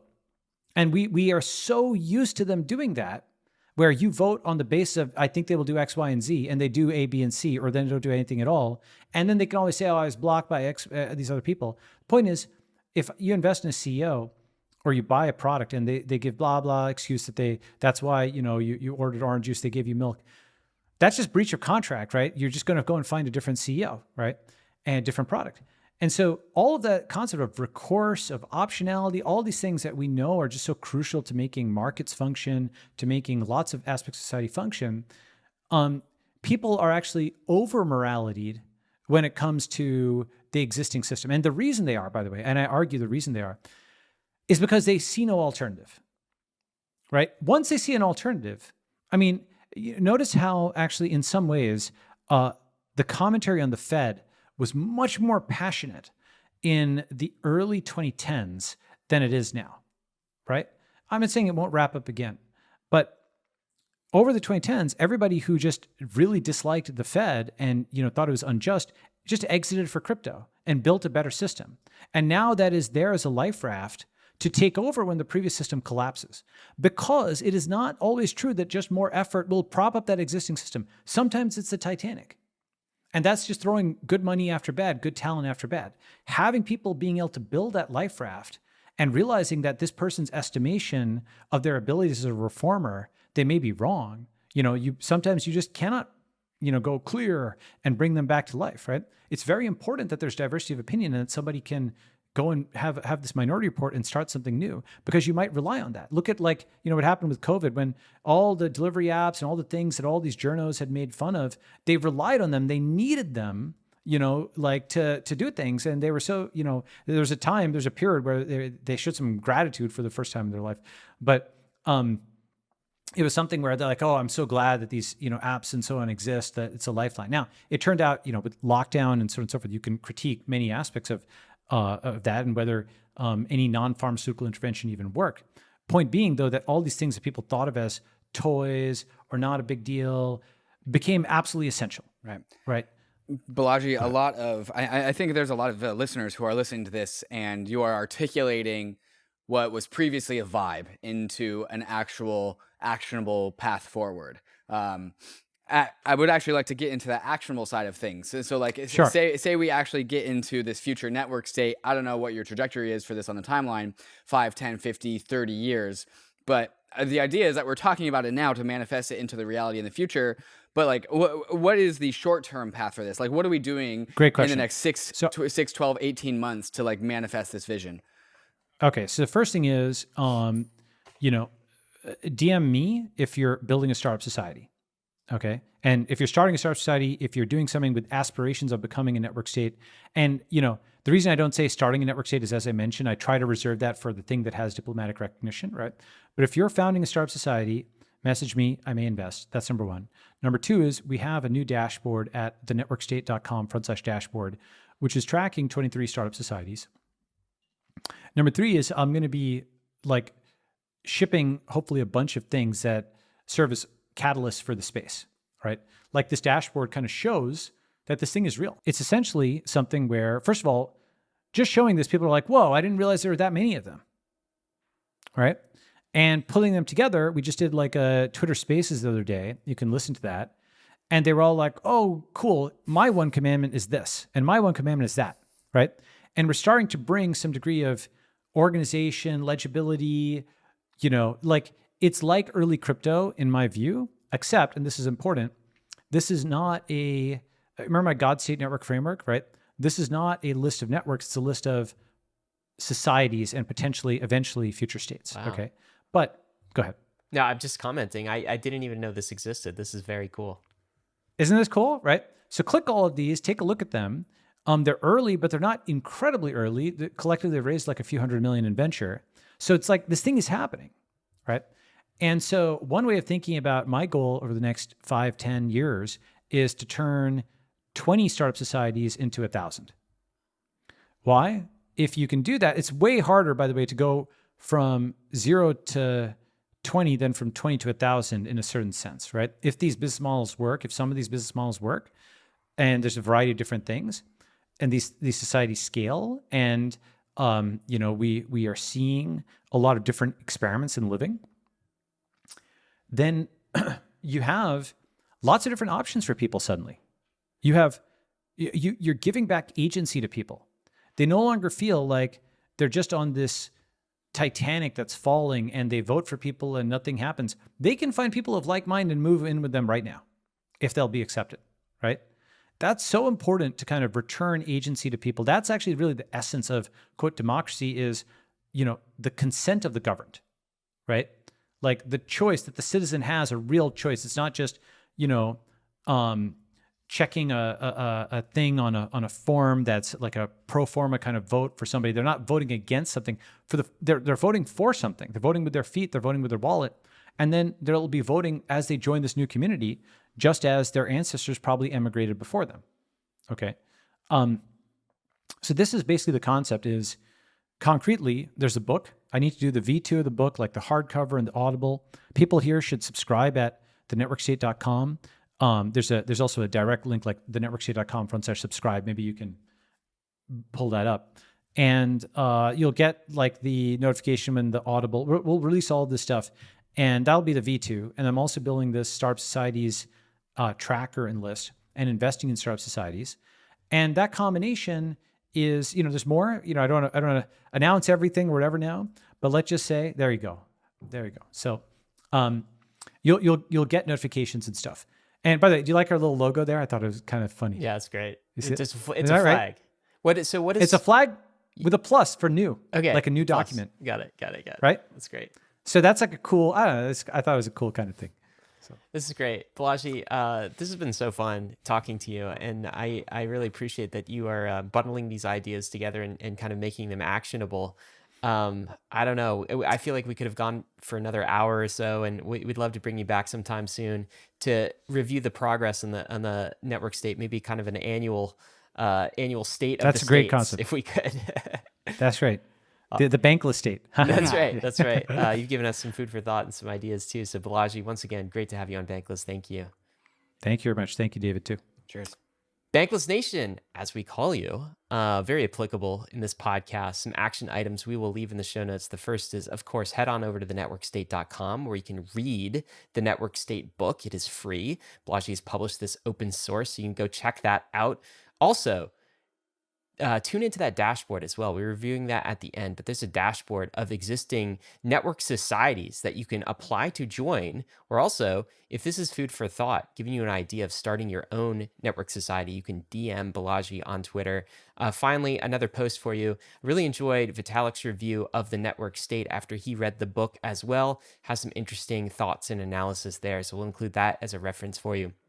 As always, our one commandment to you, of course, is banks are bad, bankless good, and also risks and disclaimers. Crypto is risky. You could lose what you put in, but we're headed west. This is the frontier. It's not for everyone, but we're glad you're with us on the bankless journey. Thanks a lot. Hey, we hope you enjoyed the video. If you did, head over to Bankless HQ right now to develop your crypto investing skills and learn how to free yourself from banks and gain your financial independence.